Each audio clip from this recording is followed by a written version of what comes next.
బాపట్ల జిల్లా గుడిపూడి ఎట్రవారిపాలెం వెళ్లే రోడ్డుకు మోక్షం లభించబోతోంది. సుమారు 3 కిలోమీటర్లు ఉన్న ఈ రోడ్లో వెళ్లాలంటే 4 సంవత్సరాల నుంచి ఎన్నో అవస్థలు పడాల్సి వచ్చేది. ద్విచక్ర వాహనదారులు ఎన్నోసార్లు ప్రమాదాల బారిన పడిన సందర్భాలు కూడా చాలానే ఉన్నాయి.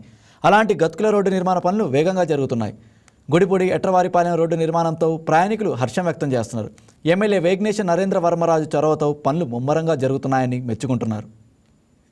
ఆటోలు కానీ పొలాల పనులకు వెళ్ళేవాళ్ళు కానీ చాలా ఇబ్బందులు పడతా ఉండేవాళ్ళు. గుంతల్లోకి అటు ఇటులో పడిపోయిన సందర్భాలు కూడా ఉన్నాయి. అటువంటి రోడ్డుని ఈ విధంగా మంచిగా చేస్తున్నందుకు గవర్నమెంట్ వారికి ధన్యవాదాలు.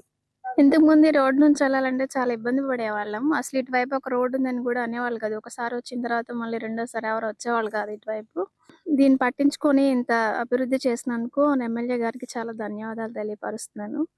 ఈ రోడ్ వేయడం వల్ల ఇంకా చాలా మందికి తెలుస్తుంది కూడా ఇక్కడ ఇదొక రూట్ ఉంది. ఇక్కడ రైతులకు గాని ఎంతో ఉపయోగకరంగా ఉంది. దాని నుంచి చాలా బాగుందండి. అంతకుముందు గుంటలు కానీ వెళ్తానికి ఉండేది కాదు. ఇప్పుడు చక్కగా ఆటోలు కానీ అంత ఫ్రీగా ఇబ్బంది లేదు. లోగడ వేటవాళ్ళపాలెం నుంచి గుడిపూడి వచ్చే రోడ్డు అధ్వానంగా ఉంది. 2-3 సార్లు పడతం కూడా జరిగింది ఆ రోడ్డు మీద.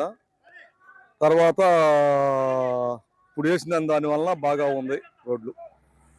ఎమ్మెల్యే గారు నరేంద్ర వర్మ గారి చొరవతోటి ఈ రోడ్డు వేశారు. ఇప్పుడు బాగా ఉంది road. Please subscribe to YK TV Network. Please subscribe to YK TV. Please watch YK News. Don't forget to subscribe YK News channel.